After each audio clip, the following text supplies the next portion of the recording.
Even in the year of current year, NFT games are still being made, and people are, supposedly, still playing them. And if that wasn't bad enough, these NFT games are casually strolling their way onto the Steam storefront, a platform that has openly banned NFT and crypto.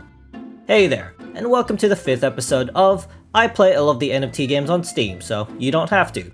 Or, at least I try to. That last bit isn't part of the title, I just feel like I needed to add that clarification. Now, why am I doing this, you might ask? I'm not really sure, but I'm here now, so I might as well keep going. Nah, to be honest, it's because NFT games are, in a very weird sense, interesting, but not in the good kind of way. More so in the, oh, this game looks like it has potential, but then you're told that it's just a copy of another game with assets apparently taken from another game kind of way. I know that sounds super specific, but it is strangely accurate. Now then, with that said, let's get on to the first game for this episode, shall we? Wizarre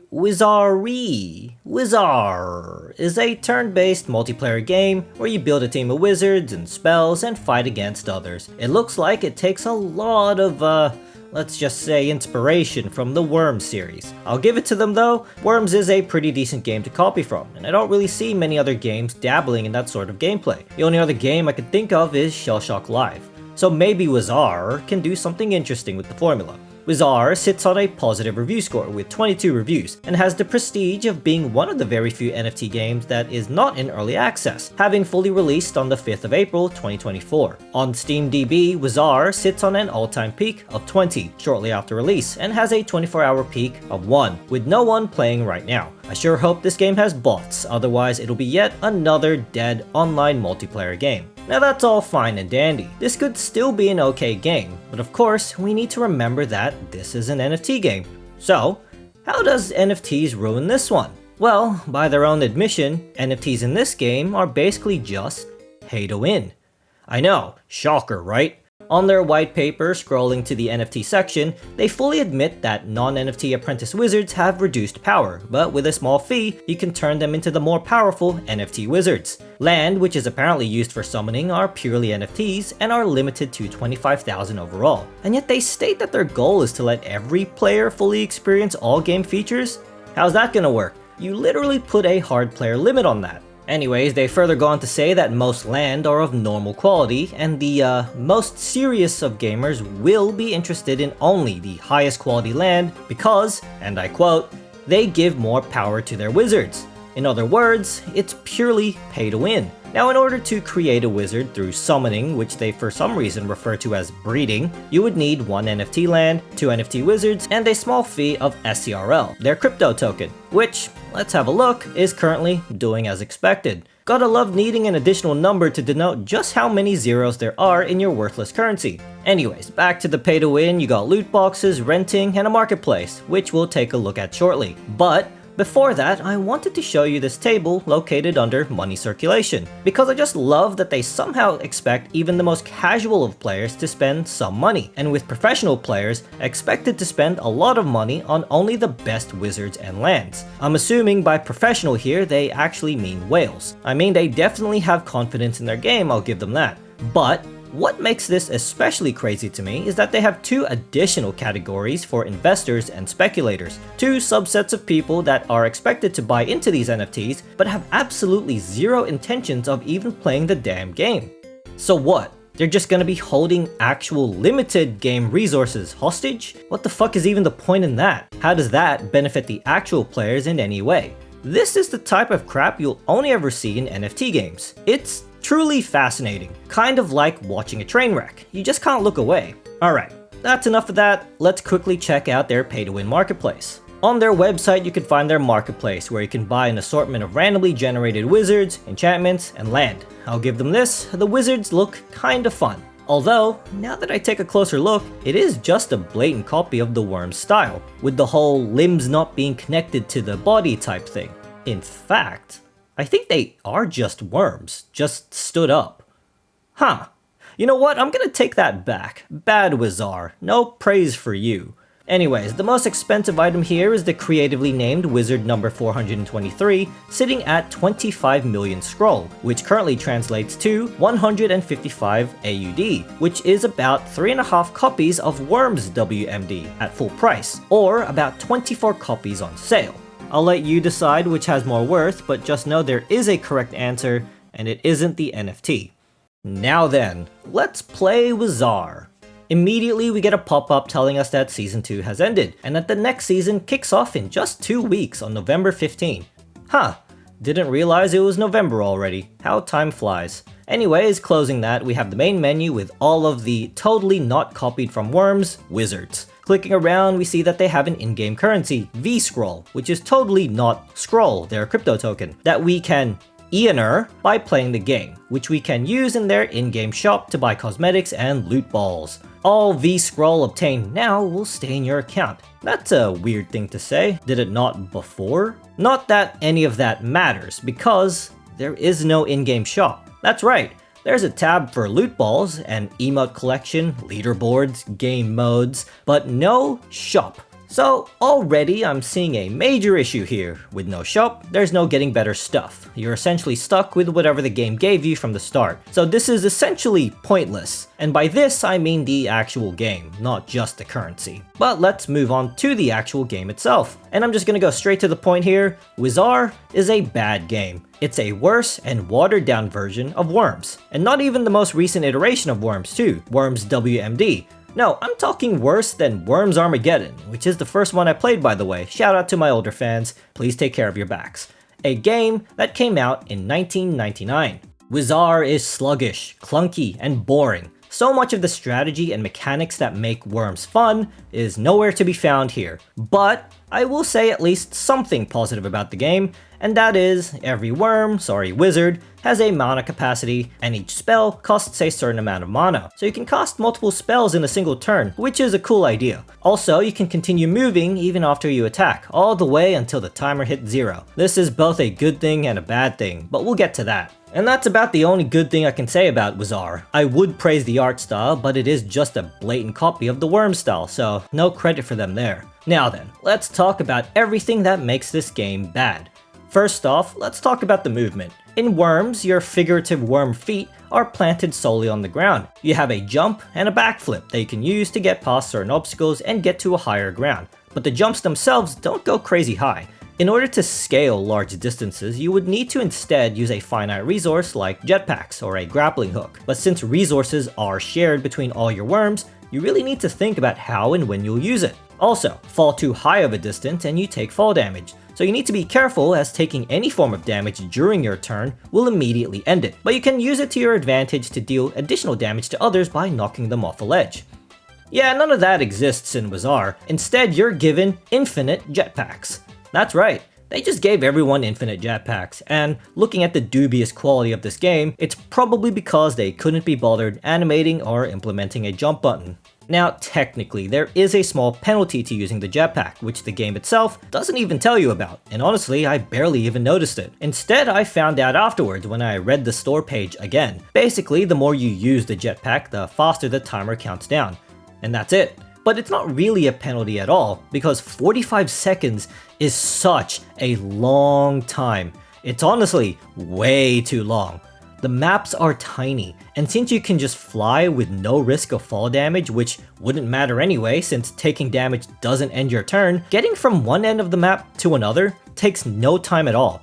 So all that strategy, decision making, gone. Doesn't exist. It would have made much more sense for the jetpack to use up mana instead, so you would at least need to decide on either using a spell or moving a large distance. At the very least, it would make the teleport spell have an actual use, because what's the point of that when you can just fly for free? But speaking of spells, every wizard carries 2 plus an ultimate. You can't pick and choose the spells, however. These are all predetermined from the moment of their creation during the breeding ritual, which isn't available on the Steam version because NFTs. But so many of these spells are just the same, but different elements. Which, by the way, I don't even know if there's an elemental triangle, like if fire beats earth, which beats water, which beats fire kind of thing. There's no info on that, and I honestly didn't notice any difference while playing. But as an example of the copy-paste spells, there's a fireball spell, which is the same as the earthball spell, which is the exact same as the water ball spell. Also, there's this invisibility spell that, well, makes you invisible, but for some reason, there's a version for each element. Why? They all do the same thing. Clearly, it's just there so they can have the statement of, there's hundreds of spell combinations. Because yeah, I suppose if each of these spells and different elements are considered unique, you probably could get hundreds of combos. Technically. Now, I did think the ultimate spell was an interesting idea. Basically, as you deal damage, a bar fills up, and once it hits 100%, you can use one of your worm's ult. And since it doesn't cost mana, you can just use it the moment you get 100%, even if you get it halfway through your turn, and it's basically just big damage or a protective spell. Anyways, one final thing about these spells, and you've probably already noticed it, but they're just reskins of Worm's weapons. You have the bazooka, grenades, the space laser, the holy hand grenade. It's all so blatantly copied from Worms. And yet they still manage to mess that up. In Worms, you take less damage the further you are from the center of an explosion. Doesn't work that way in Wizarre. You take the exact same damage no matter where you are in the area of effect. Once again, I assume it's because these devs either don't know how to implement that mechanic, or they're just lazy. Or both. I'm honestly leaning towards both. I played the tutorial in a grand total of 2 ranked matches, against the same person no less, which in all likelihood was just a bot, and I was bored out of my mind every time. Wizarre is a terrible game, especially the Steam version, since there's no shop to get new stuff, and it doesn't seem like breeding wizards is an available function here. So you are completely stuck with the free-to-play wizards that are, by their own admission, weak. What was that about allowing every player to fully experience all game features? My bad. For some reason I expected an NFT dev to follow through on anything. And that's it for Wizarre. But let me leave you all with this. On Steam, Wizarre's last news post was on July 2024, and on SteamDB, apparently, Wizarre had its last and final Steam patch on August 2024. Now, looking at that, you can conclude that Wizarre was basically abandoned on Steam about 4 months after its release, right? Well, guess what? This game wasn't just abandoned on Steam, it was completely abandoned everywhere. Their last post on their own website was in July of last year, and on Twitter their last post was on November 2024, and all it was a notice that Season 2 had ended. Wizarre lasted a whole 4 months of updates, fucking incredible. But hey, that's 3 months and 2 weeks longer than Concord, which came out around the same time, so good job Wizarre. Why does this game have a demo version? Does that somehow have even less features than the full version?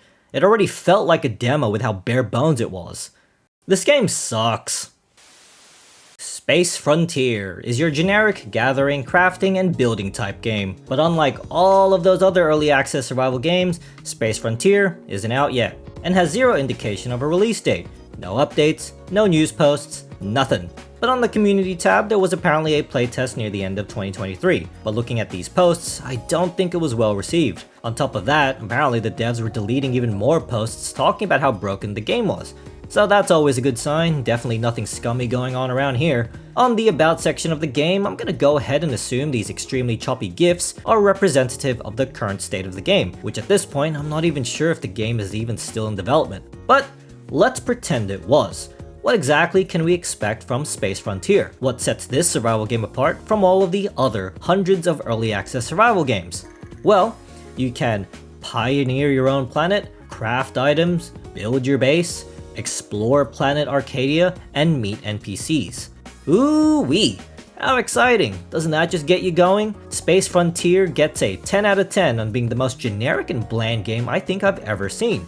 Good work, D-Labs! But circling back to the whole not knowing if this game is even still being developed, the Steam link to their website just goes to their developer site, which is not specific to Space Frontiers. In fact, Space Frontier isn't even mentioned on this website at all. It showcases their crypto coin, D-Labs, which from what I can see, hasn't launched yet. We have backers, advisors, their founder, who is a former CEO of Nexon, not sure if that's a good thing, and all of the other games that are not Space Frontier. But don't you worry, even without Space Frontier, D-Labs is but one of many NFT devs reimagining gaming for the Web3 era, with prestigious titles such as Rumble Racing Star, Boxing Star X, and Giga Chad Bat. All games that look just as shitty and generic as Space Frontier, so at least its spirit lives on. Needless to say, Space Frontier has been completely abandoned. In fact, it got so abandoned, it didn't even reach the stage of getting NFTs, which is surprising. Usually, the NFTs come first,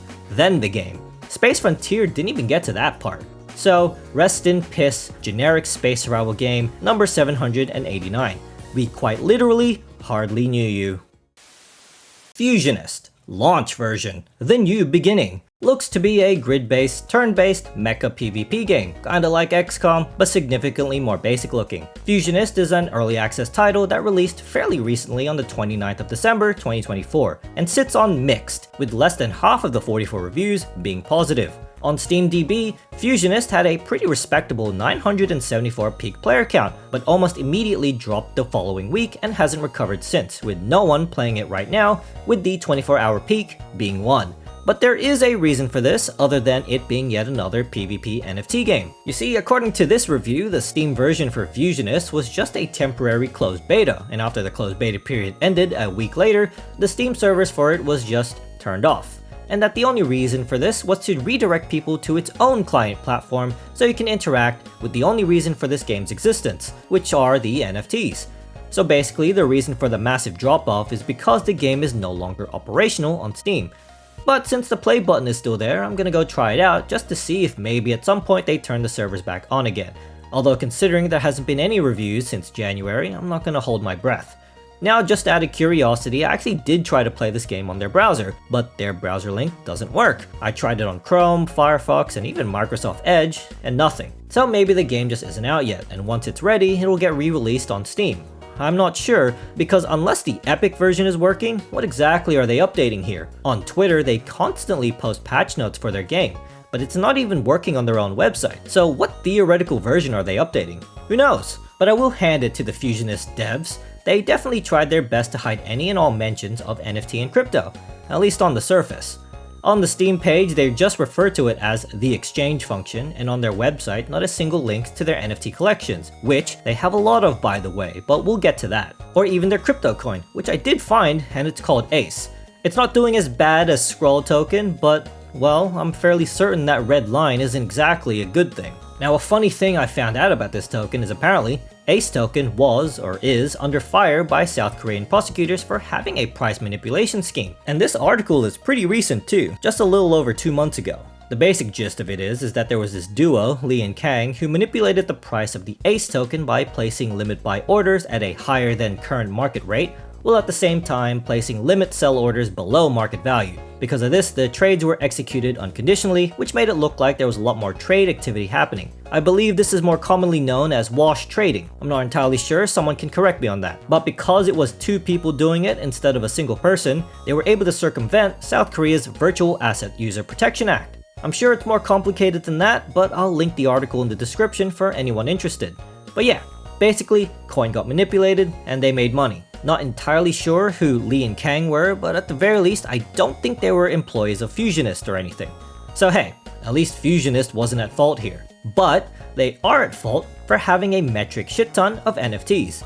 The Fusionist devs have a lot of collections. From my count, they have at least 6 categories of them. You got Alpha Prestige for about 4.6k, Quarton Prime mechs for about 1.1k, Bi-mechs, which are just the Quarton mechs but with a golden skin, for about 4.5k, Pioneer of Fusionist, which goes for around 1.2k or 5.8k if you're an insane person, these Prime Ace avatars, which look so out of place from the more sci-fi mech aesthetic that they're going for, that are priced at around 450 of their Ace coin, which translates to around $245, and finally these planets, which you can buy for upwards of 750 Ace coins or 409 American Freedom Bucks. All this to say, that is a whole lot of crap, but you can see where their priorities lie. I mean, I did tell you before, it's NFTs first. The game is usually just an afterthought. Alright, with all that sorted, let's see if Fusionist is even up and running on Steam. What do you think it'll be? Place your votes in now. Yeah, this game is no longer available. Closed beta period over, haha. Full release coming soon, trust. Oh my fucking god, this is a stupid game having to make me download this garbage. Fuck, this doesn't even work. It's just NFT bullshit. Fuck, screw you. Undeads is an unreleased PvPvE top-down extraction shooter. At least, that's what I got from the extremely bare-bones screenshots and their painfully generic description. Seriously, there is no video trailer, just a bunch of screenshots showing extremely low quality and generic city assets that they didn't even bother populating with fake players or enemies. If I had to take a guess as to why, it's most likely all just store-bought assets. I'd even go as far as to say unmodified store-bought assets. They barely put any effort into this at all. I mean, under gameplay, they just describe the most basic of features like random placement of players each match. Yeah, I would fucking hope so. You can choose your characters, you can get rewarded at the end of a match. There's a store where you can sell stuff, etc, etc. It's like they just looked at a trailer of Escape from Tarkov or Hunt Showdown and just wrote down all the surface level features. Now, strangely enough, this game does get updates, with the last update only being a few weeks ago. But there is no Steam version, yet. Rather, you'd have to sign up on their website to get an invite to their upcoming and/or ongoing open beta, I think. At least that's what this paragraph implies. But there is a potential September 2025 release, so mark your calendars, folks. Their discussion page is strangely active, with several posts popping up daily, although I'm pretty sure it's all just bot activity. I mean, just look at them. Peppa Pig is big enough, lol, question mark, by Peppa Piggy. I've always loved zombie games, exclamation mark. They're so essential to me, space, comma, space. I can't imagine life without them. A post by dash equals b square bracket tm close square bracket e capital N equals dash. And lastly, let's end the zombie debate. I think it high time we exterminates Gathering of Zombies by Simple Navi. What the fuck is even going on here? They're all clearly bots, since these all come from level 1 accounts, with a lot of them not even having any games played. But enough of that, let's look at the crypto side of things, and surprisingly, the Undeads coin, UDS, is actually doing okay. The first time I've seen a game crypto coin in the green. Hey, credit where credit is due. Their coin launched last year and it's still in the green a year later, so congratulations Undeads. It only took 20 or so games to finally find a coin that's doing okay. So crypto bros, feel free to celebrate and invest. Looking at this graph, it's actually insane how volatile crypto coins are. I know at this point it's basically the same as stock trading, but there was a point in time where crypto was seen as a potential alternative to traditional currency. But the fact that a crypto coin can go from $1 to a tenth of that on a whim is just... it really doesn't appeal to me at all. Just imagine if the US dollar did that. There would be absolute chaos. Anyways, moving on to their NFTs, we have these randomly generated zombie characters that have a completely different art style from their actual Undeads game, with prices as high as 25k. I'm not too sure how these will tie into their game, but for 25,000 I would certainly hope it's more than absolutely nothing. And that's all for Undeads. If it ever releases, maybe I'll do an episode on it, or just tack it on another Steam NFT game episode. But for now, let's move on to our final game for this episode. Josh Journey, Darkness Totems, is a hand-drawn co-op beat-em-up similar to something like Castle Crashers. The game sits on a positive review score with only 15 reviews. However, even with the small amount of reviews they have, they don't seem to be from your typical NFT bot accounts. They genuinely seem to recommend the game. Josh Journey, Darkness Totems is not an early access game, having been released on the 16th of October 2022. It's also not a free game, sitting at 20 Australian dollars, but at the time of writing is on sale for $10. The game does have a demo though if you wanted to try out the game for free. On SteamDB, this game peaked at 5 players, with no one playing right now, but from what I could see, this game is predominantly a single player game, so it's not a problem. Looking at the gameplay, it does look like it plays pretty similarly to Castle Crashers, but has a character swap mechanic, which looks pretty neat. Now, to be honest, I don't think the art style is particularly amazing, but I do like how it is uniquely their own. It doesn't seem to be a copy of something else like in Wizarre, and it isn't randomly generated like most NFTs. It has its own unique charm. But, with that said, this game is an NFT game. Or is it? It's on the curator list, but the developers, Provincia Studios, is not a Web3 developer. They're just a small Brazilian team specializing in illustrations and animation. In fact, Josh Journey is their first and only game. On their website, there is zero mentions of any crypto coin, NFT collection, or even crypto investors. Hell, Even the publisher, Q-Byte Interactive, isn't a Web3 developer or publisher. So what exactly makes Josh Journey an NFT game? Well, to be honest with you, I don't think it is. But the reason why this game is on the curator list for NFT games is because of a partnership with Ultra is Life, or simply Ultra, who are a NFT blockchain developer that has a marketplace for NFT trading. But instead of turning simple JPEGs into NFTs, Ultra decided, what if we turned an entire video game into an NFT? Yes, you heard that right. This is their apparent solution to making digital games tradable. Ultra turned Josh Journey Darkness Totem into a literal NFT game. Now, couple reasons I immediately thought of as to why this wouldn't work. One, NFTs are artificially limited. In fact, in this particular case, only 245 copies of Josh Journey were ever minted. In other words, if this wasn't still being sold on the Steam storefront, only 245 people would be able to own and play this game at any given time. And the second point? Well, like I said, it's still being sold on Steam. If you wanted to play it, you could just buy it on Steam. There's little to no reason to buy it on an unknown, potentially shady marketplace, especially one that requires you to purchase things with their crypto coin.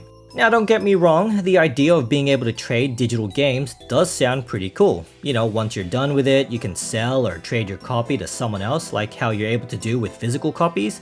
But considering the whole point of NFTs is the uniqueness aspect with its artificial scarcity, I don't think this is the way to go about it. Especially since NFTs for most people is no longer about true ownership anymore. Nowadays, it's just seen as an investment, a gamble to hopefully strike it big. So even looking at this from the lens of an NFT connoisseur, this wouldn't work, since the value of the game is basically capped to however much it's priced on Steam or whatever other platforms it's on. But if these games were no longer being sold on storefronts and became purely NFTs, then it would just end up mirroring the physical retro game scene where old games are sold at a ridiculous markup. Couple $100 for a PlayStation 2 copy of Silent Hill 3, anyone? Which obviously goes against the whole benefit of digital games in the first place, being able to make basically infinite copies at no extra cost. So yeah, games as NFT is dumb, and stupid, and I hate it. Also, yes, the PS2 is now considered retro. I'm sorry you had to find out this way.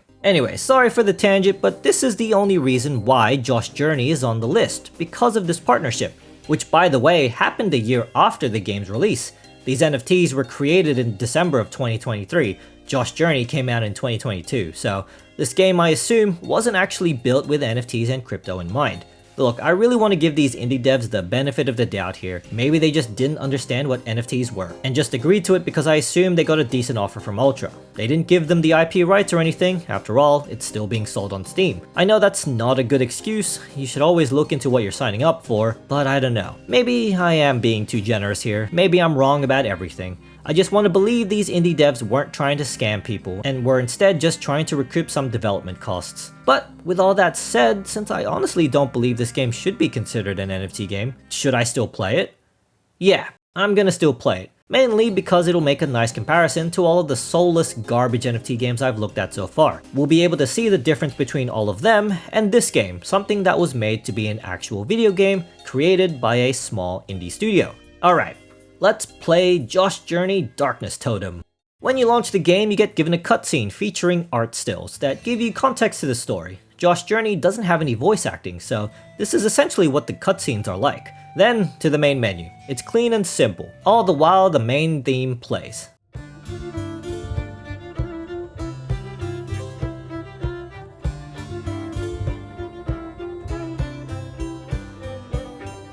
I honestly kinda like it. I'm not really good at identifying genres. Maybe this is folk music, I don't know. But whatever it is, I think it sounds nice.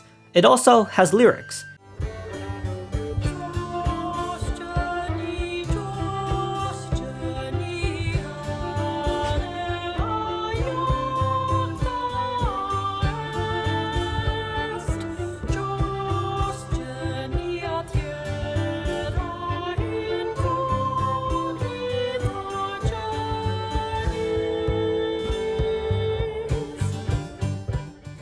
But obviously I can only really understand the English part. I'm not sure on the actual language itself. Portuguese maybe? I don't know. But it sounds good. Anyways, clicking on start, we get presented with the save select screen and a character select. Now since I'm playing solo, I can pick all of them, and away we go. Now, I actually did finish this game, and I can tell you right now that I did enjoy playing it. But if I were to describe Josh's journey in a single word, it would be mediocre. You see, it's not a bad game, but it's also not a particularly good one. There are some things it does well and others not so much. Like, this game is the definition of average. But with the TLDR out of the way, let's first talk about what I liked about the game.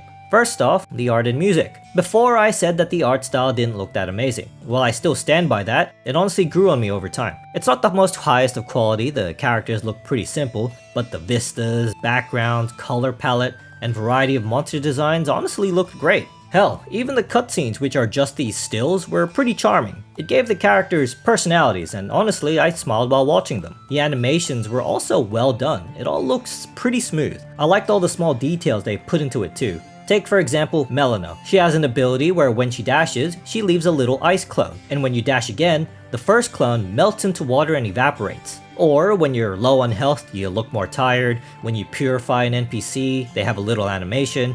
When you get certain upgrades, your characters get a cool visual effect, and this pretty randomly gruesome one. These rat enemies. Normally, when you kill them, they just fall to the ground and disappear into a puff of smoke. But when you use Josh, sometimes you just cut them in half and you can see their insides. It honestly surprised me the first time I saw it. I was not expecting that in this game. The music was pretty soothing the whole way through. A lot of stringed instruments.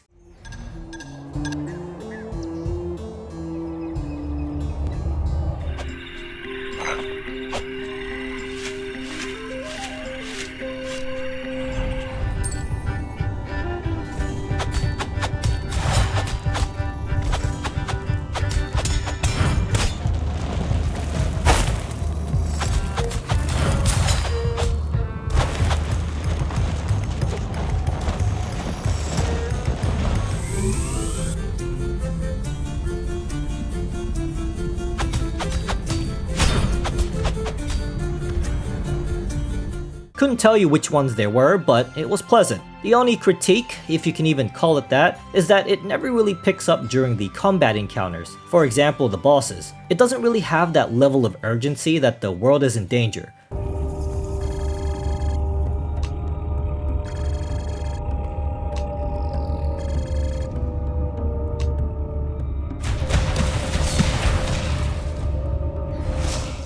But, I mean, it still worked. It did still give the sense of foreboding.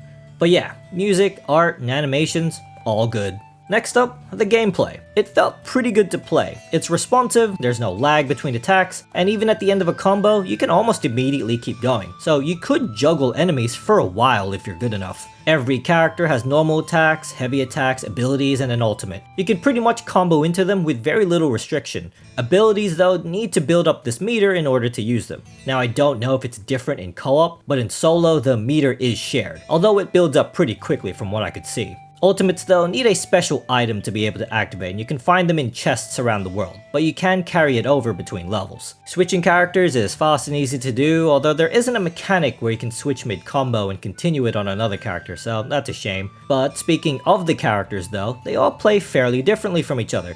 The normal attacks, however, are similar for the most part. For example, Josh has fast melee strikes while Farquaad is slower, with Melina and ZOZ both shooting out projectiles. But where they differ is the passives and abilities that they can unlock. Josh is very combo oriented, getting an aerial combo, gap closers that launch enemies, a swipe attack that you can chain forever, and a shield block, which, by the way, you can parry with. That's right, this game has a parry mechanic, and it's pretty easy to pull off too. Just press the button before an enemy attack and the parry window is up for like a full second. But do it right, and not only do you block all the damage like a normal block, but it also creates a small explosion that damages everything in front of you and launches enemies into the air. I used this a lot, it was pretty satisfying. And even if you're too early, you still block all the damage, so it's not too punishing. Continuing on, Melina plays a more supportive role with crowd control capabilities, although she's still pretty powerful in her own right. She has the ability to freeze enemies, lock them in place, dash, and revive teammates by using her clone.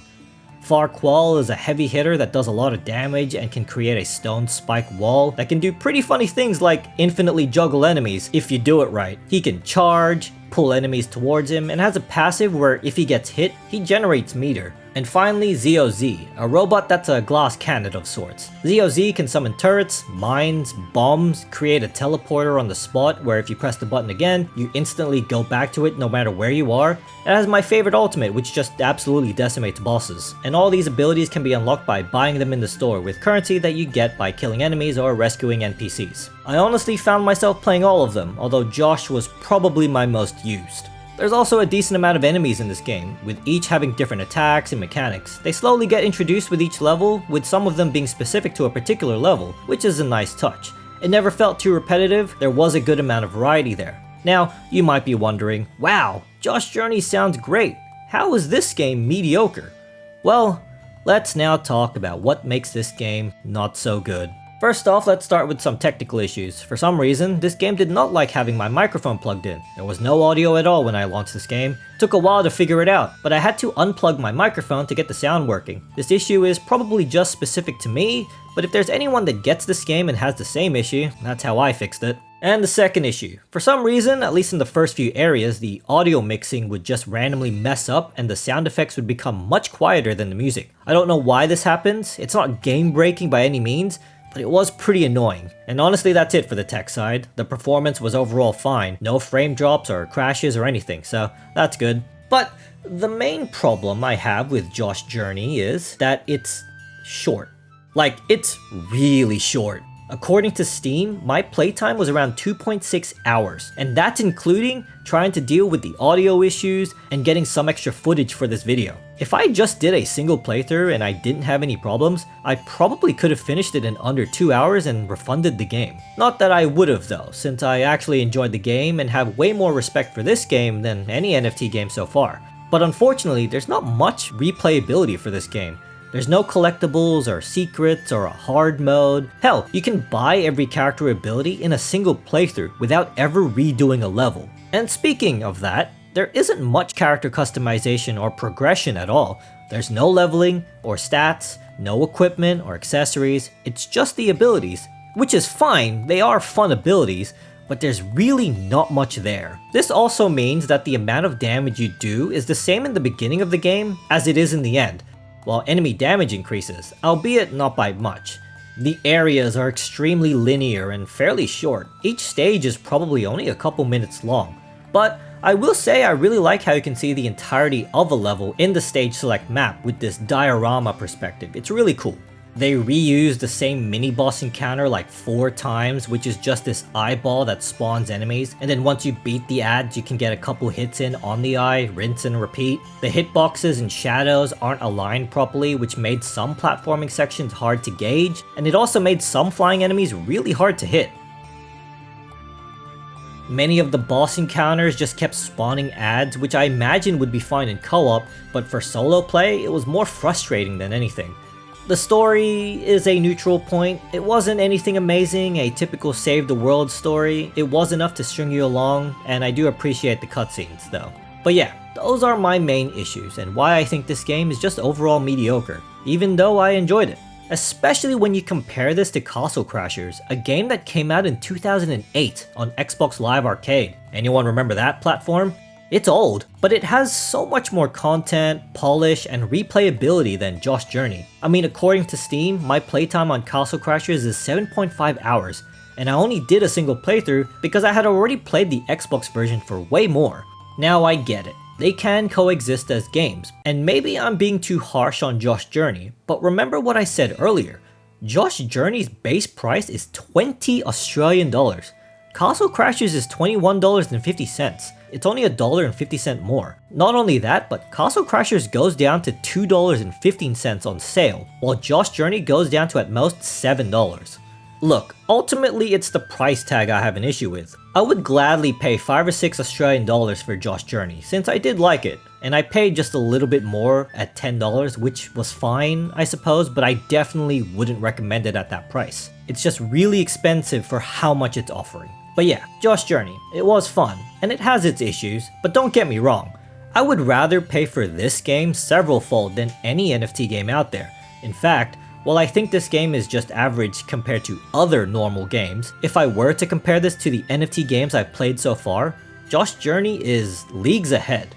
Maybe not so much Superior Vengeance, but everything else, Josh Journey is so much better and more fun in every way. A tiny indie studio, which from what I can gather is only around 5 to 10 employees, and a tiny budget, completely smokes all those other NFT games that not only have dozens of employees with X big studio hires, but that also have millions in budget and funding. It's honestly embarrassing, but it really goes to show the stark difference between a game that was made to be a game and NFT slop, whose primary and only purpose is to scam people.